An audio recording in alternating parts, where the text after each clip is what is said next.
Hello, beautiful souls. Welcome back. This is Vanessa Donaldson with Your Life Beyond the Military. And today I'm so excited. I'm reconnecting with Jeanne Gormick. We go back to, I don't know, 10 years ago, maybe. It was a different lifetime. Jeannie's coming out of California. I'm coming out of Florida from the hurricane zone. And Jeannie is just a wealth of information. I consider her one of my mentors. So I snagged her today and said, can you please get on a call with me? She is a mentor, first of all, which I just mentioned. She's a speaker. She's an author of a variety of relationship books. And she is now also the regional leader for Widowed Village, which is sponsored by Soaring Spirits International. Ooh, SSI. That's a mouthful. So we are going to break it down for our audience. And today we're going to have two segments because I did read this book that she had out for a while called Your Treasured Marriage. It's a faith-based, God-centered guidebook to creating long-lasting love. So, and because I'm a life coach for military spouses, and this is my world trying to build military marriages up, there's divorce rate is so high. I want all the tools I can put in my toolbox for myself and for clients, for friends and family that can tell us how to live that marriage with ups and downs, all kinds of things. So we're going to do three takeaways from this book and dive deep into there. And you're going to get the nuggets from her, from our author herself. And then we're going to transition to the widowed side of things because Jeannie has been or was married for about 50 years to her one and only love. You'll hear about all the juiciness in the Treasured Marriage book too, but she is transitioning now because this is her life. She's experiencing living in widowhood. And it's so important. And coming from a military perspective as well, death is inevitable and death can come premature when you are married to the military and you're off at war, there's deployment, things go wrong. There were many times units had some issues even when my husband was active duty, and it's just a fact of life. So we want to bring value to these widows everywhere, and widows also particularly to the military side, so that they can have takeaways and hope when they go on, and like Jeannie, put a smile on your face and wake up every day and have a new living purpose and something that you can, hang on to with besides your faith, which is number one. So thank you so much, Jeannie, for joining today. Thanks so much, Vanessa, for having me. It's good to see you again. Good to see you too. We met during, it was a Christian Business Partners years ago. We used to attend in person back when we did Yes, more in-person meetings. Now we're a little more on pre-COVID. Zoom. Pre-COVID. So yes, going to transition now to the treasured marriage side of things, and with a little focus on military marriages. So your book, I know, goes from your first date. That's the first chapter, from first date all the way to widowhood, to losing a spouse.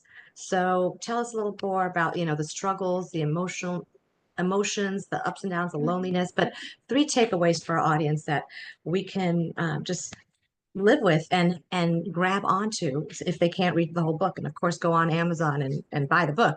But for today, give us some three nuggets on treasured marriage. Here's the book. Sure. Let's see. Three nuggets. I'm going to combine the first two because number one, it's got to be open communication. No matter what you have to share with your spouse or your significant other, sometimes it's difficult stuff. Like, you're Mhm. making me feel thus and so, and I need you to change, or something along those lines. And then in that communication, come to a point of number two is forgiveness. And you have to have a whole big bucket of forgiveness in a marriage relationship when the two of you are living together. And then if you add the kids or aging loved ones that you're dealing with, yeah, you've got to have a lot of forgiveness and grace and patience with your spouse. And then, uh, it, it- in business, you have goals. And Mhm. I believe that even a vision statement, mission statement, etc., for families is great, but that's kind of off the topic. But I think every single person, when they are getting married, needs to have the goal of commitment so that you can have the communication, so that you can uh, experience and provide the forgiveness and the grace that's needed. Because Mhm. basically, you're bringing two, they may be similar, in personality and have, the same things in common, and or you might be a little bit different, but you're actually bringing a total two totally different families and family backgrounds and all of that together to try and make a marriage work. So I think the goal for marriage is, if you want a long-lasting, loving relationship in your marriage, you've got to have that goal of commitment when you walk in. Mhm. Wow. Yeah. You're, it's like a There's a lifetime lot. of information. Yeah. A lifetime of Yeah, information yeah, in three in five nuggets. But minutes. That's just, hard for me. I can no, keep you're going. amazing. You're amazing with it. So what I got out of the conversation so far is open Yes, communication, which is huge, forgiveness, grace, and patience, and then the goal of being committed. I yes. would add, it's so funny, you mentioned having a mission statement for families. When my Mhm. husband was active duty, I think we did sit the kids down, more like in their middle school, high school years. We actually had the dry erase easel board with all the different colored Sharpie pens. I'm Excellent. like, Yeah, family council. and Yep. they were, it was like always around the New Year or Christmas or something. You're like, okay, let's talk about some family. And the kids are just kind of like, here we go Ooh. again. And I'm like, I was trying all kinds of ways to make it fun and exciting, and it never went well. It was just always like, and then they're looking at Yeah, their yeah, watches, and yeah. oh Do my you gosh, know, but I'll tell you something funny on that subject, just to have some humor before we get into widowhood. But one of my kids at one of our family conferences, I don't remember what I was trying to family implement, conference, but yes. he said, "What psychology book have you read now, Mom?" Because kids will give it to you back. Yeah, they're honest and blunt, Yeah. and sometimes, yeah, they'll show us the truth more than we see it if we're hiding from something. So yeah, the family conference, I think we used to call that the same thing. Another nugget, I guess I would add, and I'm sure it's Yeah. somewhere in the book that I read before, was, learning to say, I'm sorry. That's Oh, huge because there's a clearly. humility involved. And it took me a while because I've got little pride issues here and there. Hmm. And there's nothing more pleasing to my ears when I hear my spouse say sometimes, like, I'm Yeah. sorry. I'm sorry for Yeah. what I said. I'm sorry the way I treated you. I'm sorry. And I'm like, poof, it's like, it just makes everything like butter again. I'm like, so Yeah. those two words, it's really hard to say. And it has to be genuine, right? It doesn't work if you're like, I'm Clearly. sorry. No, I'm no, like, no, no. you don't. Yeah. The attitude has to be right. That has to be right.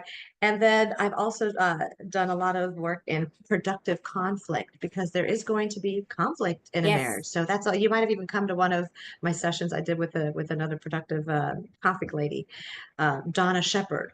So Oh, she's yeah. shepherding lots of Good. marriages. Yeah, I think you're the one Yeah. that probably connected us. So Probably. productive conflict, that was huge for me to know our personality types and love Hmm. languages. So how you're reacting to one person might not be taken Absolutely. the same way. And then with the productive conflict side, like my personality type does not like conflict. I like everything peace and even keel. So any kind of conflict, I'm already getting on edge. And now I'm learning to, it's a gift and an opportunity and step into, like, okay, there's something that for me is going to be a little harder to talk about or open up. But there's going to be a productive result. And now that I can manage my expectations better and use that word, it's productive. This is all productivity. This is not a negative thing. It's okay to have different opinions on that. It's just shed a whole new light to how I look with it. And I think even daughter said, like, go look for your next productive conflict. I'm not trying to poke the Hmm. bear or anything, Yeah. but when it comes up, it's like I can face it better now. Like, oh, I am about Yes. to enter a productive conflict conversation right now. Exactly. And learn to fight fair. Fight fair. Yes. You're usually, well, at least I was usually angry when we were in these kinds of conflicts. And so you have to watch your mouth. You have to, literally fight fair Hmm. and take it to a different level so that it's not a fight anymore. So it's a Hmm. disagreement, and then maybe agree to disagree. But Hmm. but yeah, you've got to take down that level a bit, That a whole level, bit. that wall, whatever you have Yeah, on yeah. there. So yeah, and because this is all faith-based, I mean, we have to bring God in the mix too. And I always do my little Oh, triangle thing, like uh, yes. husband, wife, and God at the center kind It's of the only thing. way. Yeah. It's the only way. He's the one that's gonna, he set the example. Marriage is that foundation to be able to practice that example. If we're confused, whatever, the word is right there. The Bible has a, he is not shocked about anything, right? Everything has already happened in the past from Genesis on. So it's like, this is Yes, whatever's going on in your marriage. It's not, oh, it's not going to shock it's God. not new. So just go back to, the beginning and look in the Bible and use those marriage relationships as guidance, because Absolutely. they've gone through it and walked through it. We're not the first, we're not the last. So don't forget God at the center, I would add there. Yes, I'm glad you brought this all up because, when okay, three takeaways, it's like, oh my gosh, it's hard. But yeah, number one should be the Lord. And to be able to, we're having this conflict in that communication, involve the Lord, as soon as Hmm. possible. And sometimes I forget because actually I was married to a non-believing Jewish person. So when I came to the Lord, when we were first married, we were both Jewish. I'll put it that way, mine by conversion. But the point was, I didn't know the Lord, and as the Lord came into my life, it changed our marriage, mostly in good ways, absolutely. But there were some times, and as far as praying, if he had a really deep need or something, he'd say, "Please pray for me."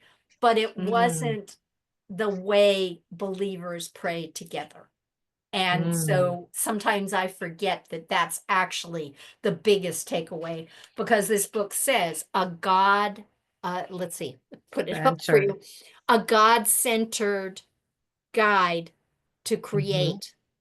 It's a guidebook to create that long-lasting love. And so it's God-centered first. Thank Mm. you. I love it. Yeah, we went around, but we pretty much summed it up. But get all those nuggets, guys. This should be on your bookshelf. This should be, a go-to reference in any marriage. I'm going to be passing it on to family, friends, and marriage, a great gift for a wedding gift too. Like, get them started on the right path. So thank you for those nuggets for Treasured Marriage, and I've got more background on that. So I'm excited about diving into this new thing. Like you said, we were making a little more humor. We're in marriage, but yeah, I'm not Yeah. excited to talk about death and widowhood. It's a very sad topic, Yeah. but there's beauty, and God can be glorified in any situation.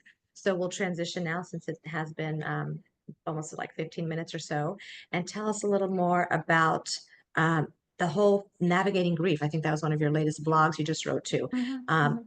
how you got started with this, and three takeaways on that side, because this is new to me and I'm not a widow yet. Yeah. And Yeah. you always say, like, you want your spouse to go Put it first too, off, right? Then you don't Lord. have to Put deal it with it, off. right? Yeah. So bring us in, reel us in closer from Oh, another sure, faith-based sure, conversation. sure, sure. Yeah, where did well, when I was first widowed about 5.5 years ago, actually, it's coming up on 6 years. Uh, I I was in a little bit more of a protective environment because I worked in hospice. I was the volunteer manager, and this was before COVID. So when I went back to work, I was um, surrounded by people who understood death and dying. And they'd ask me, how do you feel? How are you doing? And I'd say, I'm fine, whatever. And then, no, they'd look me straight in the eyes and they'd say, how are you really doing? And then I would share, maybe last night was a difficult night, and we went on with the conversation. So, and not all workplaces are like that. People care and they try, but sometimes they're very inappropriate in what they say. So just like you asked me with the marriage book, and with marriage, I'll give you three takeaways. The first one: if you've lost your love partner, your significant other, your spouse, um, what you need is to take your time with the grieving. And one of the things that caring, loving people try to do is, it's been 6 months, Susie, you need to move on. And they're trying to get them out. They're uncomfortable with the whole subject of death. They're uncomfortable with your grieving. And so they want to get you out of that. And you need to, as a grieving person, take your own time and as sweetly and carefully as you can, tell your friends, I need more time. And I've come across people who start to get on with their life in 6 months. That's fine. And that's the way they do it. God created us as unique individuals. But then there are others that it's been 10 years and I'm just not ready to move on. You know, I loved my husband or wife, and I'm not ready to move on. So definitely take your own time with it. And then what you want to do is, to the best of your ability, surround yourself with others who are grieving.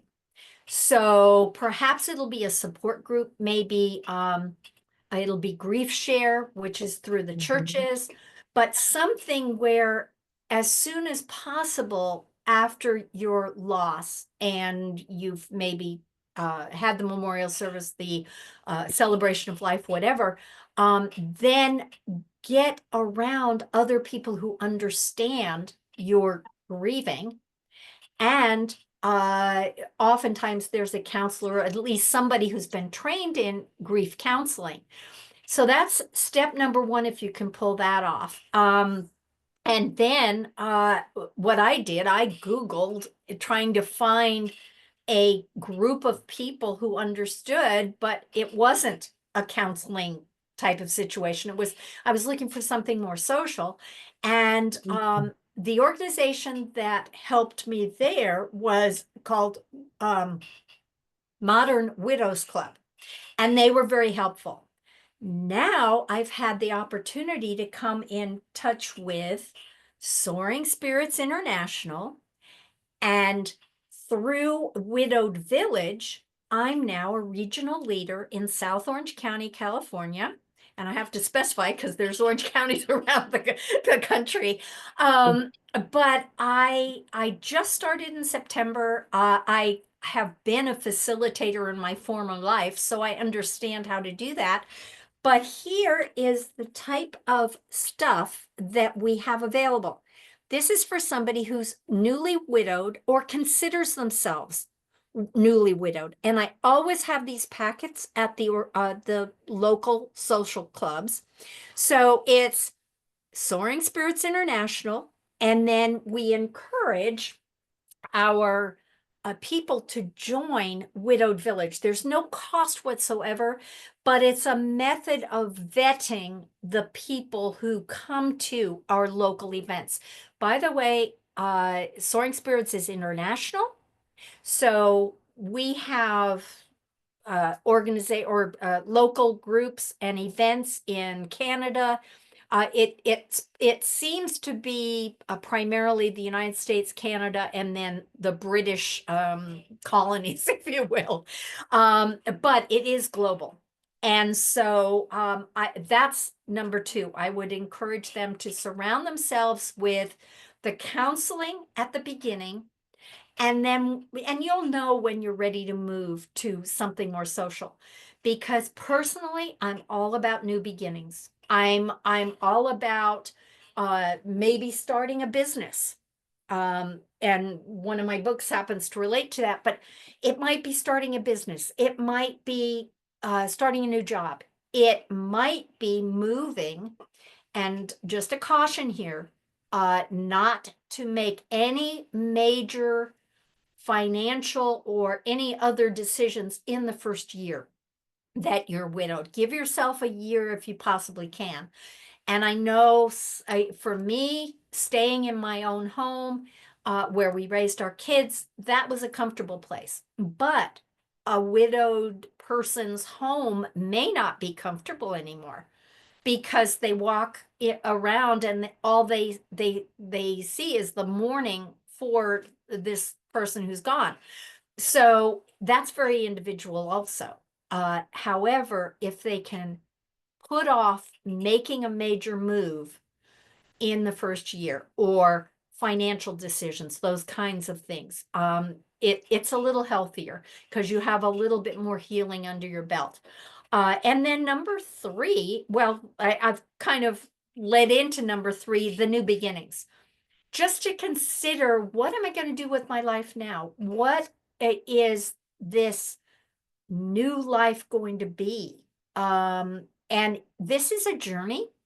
So even when I talked about uh, uh, giving yourself time, you're starting a journey and you're moving through the journey with other people who have gone through the grief process. And very specifically, I think, because there are different types of grieving, but very specifically grieving a spouse or a loved person on you're pretty much the same age, you're both, that kind of thing, as opposed to grieving the loss of a child, because that's like a totally different thing. And then grieving your parents, you can really miss your parents, but that's kind of expected in life. Eventually you're going to outlive your parents. When you're dealing with a spousal loss, uh, you don't think about it. You even said that at the very beginning of our conversation. So, just to be able to start to consider new beginnings in your own time. Wow, I love the way you can just break it down, make it so Mhm. simple and applicable where it's not overwhelming. I mean, Yeah. you're definitely someone I'm calling if I'm to check on. You're like in my speed dial. So Yeah. just to recap, um, you started with how are you really doing and looking in the eye. That's huge, and that's in the military too, because I help vets with their VA claims, and people can just go out there and be like, I'm doing great, but then you give them the questionnaire on post-traumatic stress, and it's like, whoa, you've got some major issues you have not that you're bottling up that you haven't talked about yet. So how are you really doing? And I know from the military side too, veterans and some spouses too, we've just been trained to, pull up our bootstraps and get it done. Don't ask for Abs- help. Yeah. So we don't ask for help and we just don't want to bother anybody. We think somebody else has something else going on that's more important. We can just take care of ourselves. But it's okay. So I just was a virtual host for a summit for women veterans that are connected with non-veteran women to try to get more communication and um, energy and just group bonding going together so that civilians know what it's like communicating and working with a veteran. And so they mentioned too, similar to how are you really doing, is like, I know that this is one of the takeaways I had said, I know you can do this by yourself. I know you can do this on your own, but I'm here to help you. I Yes. want to help you. How can I help you? So, they understand that like you can do it on your own. You can struggle through it all. You can, put the wall up, keep people away, push out, be isolated. You can do it on yourself, but people just take that extra step and say, I know you can do it on your own, but I'm here to help you. Tell me one thing I can do to help you. And that might open the door a little for them to let their guard down a little and let you come in and help. So, Yeah. grieving time from my takeaway from what I'm understanding from what you said is that there's no right or wrong way. Everybody's going to have their own pattern with that. So no right or wrong, no judgment, grieve however you need to. And I have a shared grief share that's with churches to anybody that I know. As soon as I know there's grieving, it's the first link I'll send out because it's a support group. So you mentioned surrounding yourself with people that are suffering and going through those grief steps with you. That's amazing. And then the social side of it too. I didn't really think about that, but what, do you get excited about? Where do you want to go spend your free time energy? So the social side of it is another side. And then the new beginnings, it's a journey. And like we said, it's different between spouse, child, and parent. So what you're focusing more is the spousal connection because Yes. by the time you're married, I'm getting on close to 30 years, you were 50. Like you just look at each other, right? And you know each other's thoughts, like before the mouth is even open. Like that's one body, one spirit kind of. So um something I will know I would have to work on if I'm left behind and my spouse is not there is no major financial decision the first year. That could be a little tough for me because we do everything together and I can see myself like flying off the handle and like Mhm. let me do this, let me invest in this crazy thing, And so I love that you put finances in there. It's like slow down, put the brakes on, give yourself a year to process, and then look at how you're going to be Exactly. spending your money and all that. I know there's guides out there as well for people to actually, books even on planning your will. I mean, Yeah. truth be told, we keep putting it off too. We have a will, and it was really good to update it when guys were active duty because they're like literally it was part of like the checklist. Okay, they're leaving again. Update the will. So, but as you get older and you get more properties, maybe, and we have to update ours again. It's always like it's like root canal. They're like, who wants to go Yeah. update the will? So the will But updating it's would critical. it's critical. And then there's also books out there on literally steps to take to set things up for your children and your legacy. Mhm. So when they have to experience your death, you've already got it all planned out for them. Yeah. Oh, I mean, absolutely. people have eulogies written. I mean, there's so many different Yeah. levels. Yeah. But can you I look at that book and I'm like, oh my gosh, I don't want to open it. But it's being responsible. It's being a responsible parent. Can you imagine the gift Exactly. to your kids that you're leaving and they're like, oh my gosh, they've got everything in chapters here, what to do from the account financial to just all Yes. these things that you don't think about when you're not focusing on that, right? So you probably, well, can you add something in that department? Oh, absolutely. That is a really big thing for me. In fact, when I spent 20 years in the senior industry, and so whenever I could, I'd represent whatever company I was working for, but I would speak about putting your affairs in order. And usually, at least my generation, we used to think, okay, now we need a will because we have a child. And that kind of started it. But you have to stay on top of that. In California, it ended up because we owned a house, we had to have a trust. And the bottom line on all of this is when you have it in place, especially when you're grieving a spouse, uh, you're now responsible for all this stuff. And if you have it in place already, that part of your life is a little bit smoother. Obviously, your emotions are bouncing all over the place, but at least the basic foundation of your financial life, if you will, is in place. And that made all the difference because all I had to do was meet with the attorney, and there was one change because I was now in charge of the trust by myself, and we had to take my husband's name out of that. But that was nothing. I didn't have any complications. And man, if you have to go to probate, and I don't care what state you live in or possible country, if, however the military works, it's like you don't want to have to go through that. You want to be prepared. Hmm. Well, there we have it. I mean, Yeah. Jeannie and I can get on a call and talk 3 hours later and be like, what? What time is it? Oh, we have to eat. Easy, No. easy. Yeah, yeah. So we did good. I think we pat ourselves on the back. We tried to, bring value. Hopefully you got some Mhm. takeaways for our audience. And just to wrap it up, how do Yes. people connect with you? And we're going to put it all in, upload it to Oh, YouTube and we'll have absolutely. everything in there. But how do people connect with you if they want to get more into Jeannie's world and have you as a mentor guidance, your workshops? You're having quarterly workshops that are going to start going Yes. on in 2025 in the new year. So Yeah.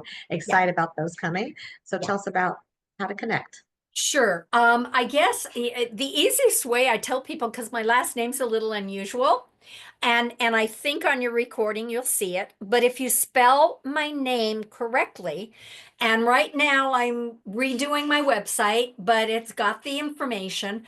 So if you spell my name correctly and search for me, I've blasted myself all over the place.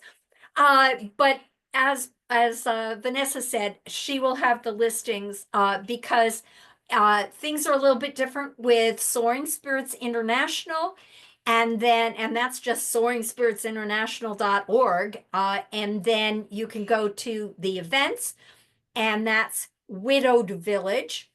And once you join Widowed Village, and this is for men and women, by the way, so sometimes your military people will lose the wife back home. I mean, and that's got to be complicated. At least I hope that they have additional support to pull them through that. But the point is, Soaring Spirits, Widowed Village, and my local event in South Orange County, which is the same as other local events wherever the person lives. They are open to men and women, and I do encourage men, and it's got to be hard because even the military men are even more so. Pick up yourself by your bootstraps. You can handle this. Don't be emotional. You're not allowed to cry. Please come to our events and cry. Mm, beautiful, beautiful, beautifully said. And one other resource from the military side I should add is the chaplains. Chaplains are there to help us walk through all those walks of life, from newlywed to new mom to grief to death, everything and in between.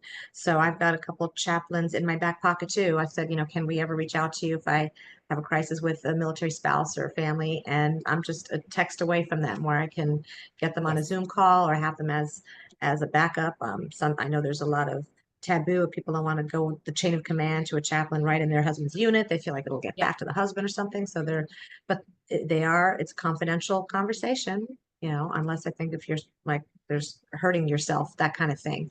But they're chaplains that you can talk to, from different places. I have one that used to be actually two or three that I've connected with, because my mom goes to the army base in her 80s to go to church there at the chapel. So she has been through like probably 15, 20 different chaplains in the last 10 or 20 years since she's been living in Bavaria in Germany. So some of them we actually visited with our sprinter van, camping, because we were with my mom and she's with us and she wanted to go see her people. So I'm meeting chaplains through my mother that way too. So that is There a you go. military resource as well. So that's about it then. We covered a lot in We did. like half an hour or so, but hopefully, these are nuggets to live by, and it's it's a start. So now you've got two more people in your circle, in your network, that you can reach out to. So for Jeannie, we're going to put all information in the link so you can follow her that way. And then for myself, I am Vanessa Donalds again, and my website is resetwithvanessa.com, because you are resetting with me, all different kinds of stages of transition in military life. So whether you are stuck with your VA claim and you're just struggling and you're getting denials and you just want to reset and have someone look over it in a team, that's what I'm there for. So there's different drop downs. There's different ways to reset with Vanessa, but resetwithvanessa.com is how you can find me. So thank you again, Miss Jeannie Gormick, for joining us today. Thank you, Vanessa. You know my support level for the military. My just quick background, my dad was a prisoner of war in a Japanese prison camp in World War II. So that was back in the day. Military's changed a lot, but my heart is for what you do. Thank you very much for having me, and thank you for what you do. And thank you for being there, for being available, for being a mentor. It takes time and commitment to give of yourself. Everybody should have a mentor and be a mentee. We're always two steps ahead of somebody else and two steps behind. So lean on each other, people, especially women out there. So thank you so much, Jamie. Thank you.